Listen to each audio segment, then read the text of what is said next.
And we're live. So we are talking to Dena Knopp today, who owns a Vantage Valuation. And Dena's been an appraiser for what, well over 15 years? Yes, I think we're going on to 18 years. Yeah. So you've seen pretty much almost every lifestyle that's desirable, I'm sure. And prior to that, you were working in a lawyer's office, and so you've seen both sides of the financial as well as the legalities of home transactions. Yes. Yeah. All right. So Dena's offered up some time with us today to talk about appraisals, what's going on right now, how the banks are accepting appraisals, how much work you're doing physically versus behind the scenes.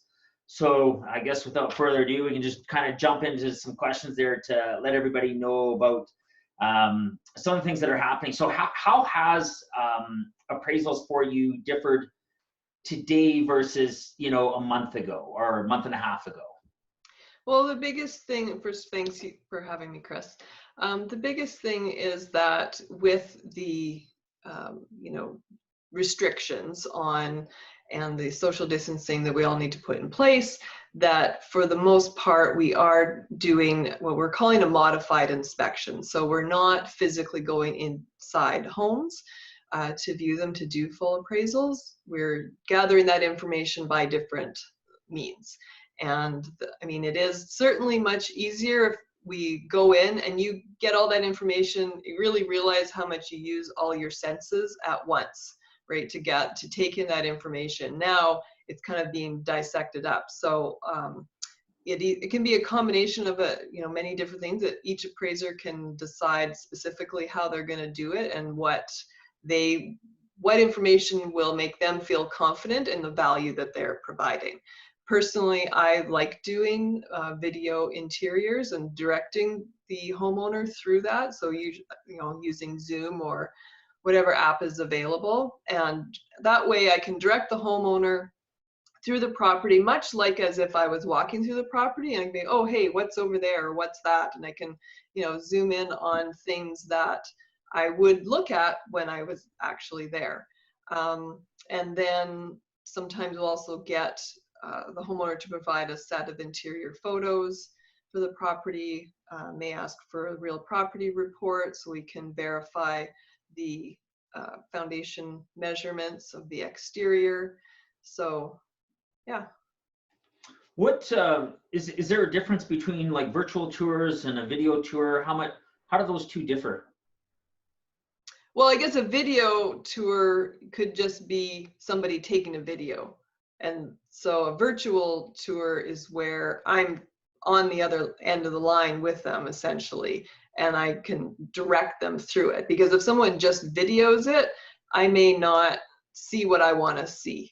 Mm-hmm. And so I like having the, like using Zoom or something where they can take their phone, go through the house, and I'm directing them where I want them to go.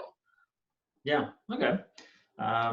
It's funny that you say that because I had done a virtual showing the other day doing exactly that, where they were like, oh, can you just go back? And somehow they felt that they were able to view the house more thoroughly than they were just using the virtual, even though the virtual can, take you and you can see if it's a popcorn versus flat ceiling. So yeah, it's kind of interesting how we perceive things.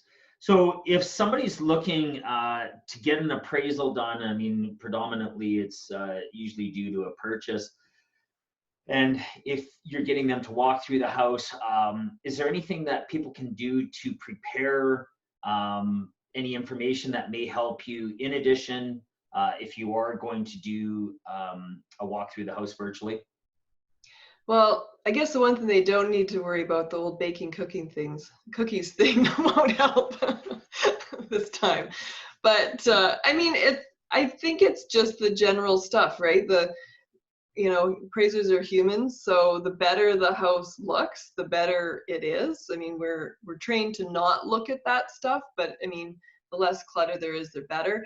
When I'm doing mine, I usually always tell people to trying, because I know there are a lot of people at home now, but to try and make sure that there aren't people, you know, in my view in the video all the time when I'm going through it, right? Like, because sometimes I record the videos and then I take screen snippets for my pictures to go in the report. So I don't want, you know, kids in the pictures and stuff like that. But that's basically, you know, I kind of direct them through where to Yeah. go. Are you, say the property, obviously if the property is vacant, that's a different scenario. Are you going through those if they are vacant? Yeah, sometimes every scenario depends. Actually, I have to go out to one tomorrow, and it's a foreclosure and it's been secured for a while. So, I mean, we still take precautions in doing that. And I think every appraiser, depending on their situation, right, they may have higher risk people at home, so they may not want to go in properties at all. So yeah, it's not a never, but it is say now it's probably a rare situation that I do go in. Mm-hmm, mm-hmm. And is that a personal choice, or is that something mandated by the Appraiser Institute? Appraisal Institute of Yeah, Canada. the It's not AIC. mandated, it's been suggested. Right. Right, but it's not something that they can mandate. Yeah. Are you doing any drive-bys at all? Like, is a drive-by appraisal, is that an actual thing? There are drive-bys, and every lender, I mean, I won't admit to knowing anything about what goes on behind the scenes in lenders, of knowing of their determination of how they assess their risk and what products they're going to rely on when they're lending.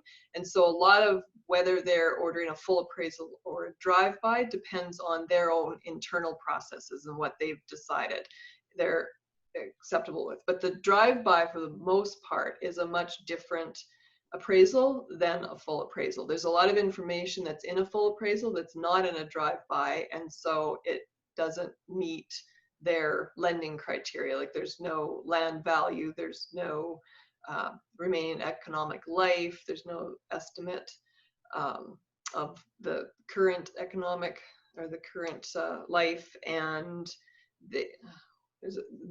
it's a range of value instead of a point in value. There's no adjustments to the comparables. So it's a much more brief report, and the intent of it historically was when it's a very low loan to value. So the risk was considered much lower, and that's why a drive-by is acceptable. Okay. So a lot of the lending now, I think they're doing fulls, and then it's the modified inspection that they're okay with. Sure. You've mentioned something that it does not establish land value. Yes, like a full appraisal, there is a land value reported. Can you not get that from a drive-by? It's not part of the form. Right. Okay. Yeah. Okay. Fair enough. So then the only way that the banks are taking the appraisals then is by doing a full, thorough drive-bys. They're not taking them. Well, it's not that it's what they order. Like, we don't decide if it's a full or a drive-by. We get the request from the lender, and they're stating what type of appraisal they want. Like, we don't decide what risk level that they're taking on that aspect. We do the appraisal that has been requested. Sure. If somebody's looking to do a line of credit, is the process any different? No. Okay. There's no special line of credit appraisal. Yeah, fair enough. And so roughly right now, are you accelerated? Is it the same amount of time to get an appraisal back to a financial institution or to a homeowner? It's a little bit of a clunkier process, in collecting the information now, because you have to assimilate the different things. I mean, still going to the exterior of the property, and because I think it's important to still say the house is there. It didn't burn down yesterday. Right. And then to see what this, what's on the street. Is there, what's happening in that community? Is it somewhere where there's redevelopment or not? And those things you can't get by not being there. So I still feel it's important to do a site inspection, and then usually I'll arrange with the homeowner and say, okay, I'm going to be coming by now at this time, or their dog's in the backyard, like if I can get around to get a picture of the back of the house and still see those aspects that I think are important as well. And now I'm not sure if I answered what your question was. Oh no, you have. It's so funny because some of these communities that have been around for a while, somebody will ask you, they'll be like, well, what do you think of that community? And sometimes my response is, it depends, because there's some streets that are, it's like all the owners are very meticulous, and there's like that pride of ownership. And then you'll go down the next street, and every fourth house has got like an old car on milk crates in the front lawn, and you're like, yeah, well, it just depends on the street. So that that makes a lot of sense to me. Yeah. So for anybody that is looking for, additional information about how appraisals are conducted, where can they go? Has the AIC set up a site? Yeah, it's aicanada.ca, and right on that main page there is a button that's specifically about COVID and what things have changed, and it's intended for the public. So there's lots of stuff for members as well, but there is a page specifically geared to the public asking questions about how the process may have changed. Yeah, and I get this question a lot, so I'm going to put it out there, non-COVID related, but what's the difference between an appraiser's appraisal and a realtor's appraisal? A realtor asking me, oh my.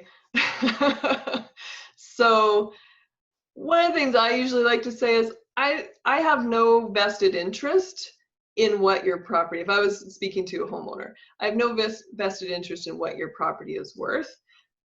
I'm unbiased. I'm not trying to get a listing. I'm simply saying this is what seems most probable given the information, the data that's available to me. Mm-hmm. And now, as both being licensed by RECA, if it's being used, depending on what the purpose that it is being used for, there's a lot of things that realtors are excluded from providing a value. And if people read the fine print on a CMA, it basically says you can't use it for anything. So, whereas appraisals are intended to be relied upon in courts and a lot of other formal processes, legal processes. Yeah, invariably due to unfortunate circumstances, something along the lines of somebody going through a separation or a divorce, mm-hmm. I get asked that a lot, and I'm always, referring that to appraisers, because I'm like, my opinion, even though we look at the same information, it's just not taken in the court of law there. So. Yeah, and like I tell people a lot of times, it's not that the realtor is necessarily going to be wrong. A lot of times they may be right, but it just, depends what you're using it for. And like I said, it's unbiased, and it's something that can be relied upon. Yeah, for sure. So for all our listeners out there, and if they're looking to get an evaluation on the home, whether it be for line of credit, thinking about selling, for other obvious reasons due to the circumstances, how can they get a hold of you, Dena?